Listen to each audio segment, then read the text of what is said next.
Abantu abawangalira mu bitundu ebyetoolodde amakuumiro g'ebisolo okugeza nga Action Falls National Park, Queen Elizabeth ne Kidepo baludde nga beekubira enduulu eri gavumenti olw'ebisolo naddala enjovu ezibalumba ne zoonoona ebintu byabwe omuli n'okutta abatuuze.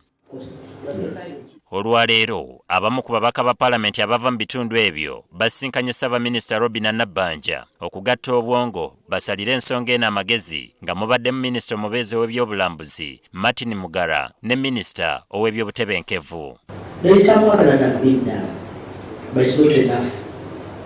And so that's the reason why our people continue to die.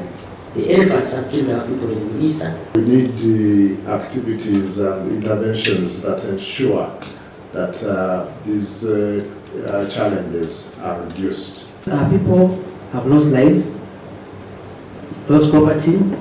Issues of compensation are not coming in time. Nabbanja agamba nti ekizibu kino kyamufuukira akagumba weegoge anti buli lwayingira Paalamenti kye kimu ku bibuuzo ebimubuuzibwa ababaka. Every time on Thursday, every Thursday, I'm asked at least one question about that.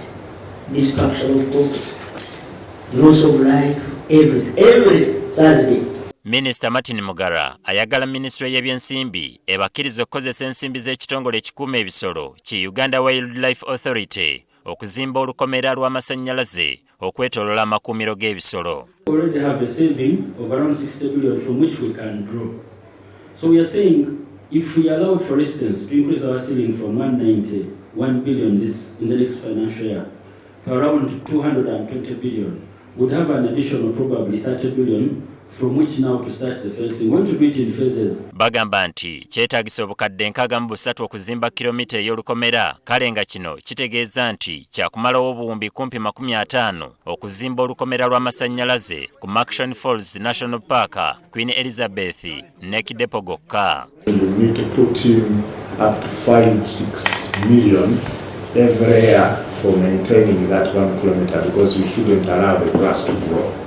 Looking at doing 317 kilometers for Kidepo, doing 319 kilometers for Action Falls, and 147 for Queen Elizabeth.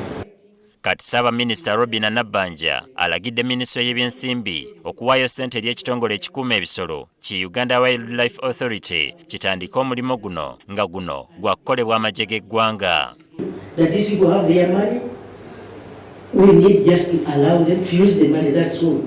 And these people must use army brigade. We are going to make that seed, we are also going to cap that one, so that we can get this cheap rate